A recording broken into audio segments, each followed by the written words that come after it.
अरे गोरी गईली पियावा के देश रोवे मन मितवा जातनी हमहु परदेस रही परती खेतवा।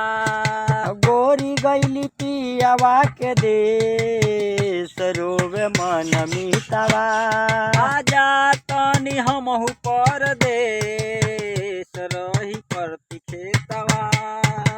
जैब परदेसवा कैसे खेतवा जोताई खेतवा जोताई कैसे खेतवा जोताई। तोहरो में हरिया निकलल हर जाई निकलल हर जाई निकलल हर जाई। दे दी हमके बटाई दे दी हमके तू बटाई या तू करे अब कमाई।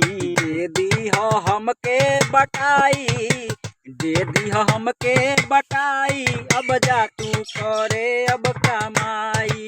बाबा पियावा के देश रोवे मन मितवा गोरी गईली पियावा के देश रोवे मन मितवा। गोरी गईली पियावा के देश रोवे मन मितवा। गोरी गईली पियावा के देश रोवे मन मितवा। तो दोस्तों वीडियो अच्छा लगा होगा तो कमेंट में ज़रूर बताइएगा। भैया लोग ये वीडियो मनोरंजन के लिए बनाया है। देखिए भैया आज से दिखता नहीं है लेकिन देख सकते हैं कैसे भैया ये बटुली पे बजा कर हम लोग मनोरंजन कर रहे हैं। तो दोस्तों वीडियो बहुत मेहनत से बनाते हैं हम लोग। कमेंट में ज़रूर बताइएगा। जय हिंद।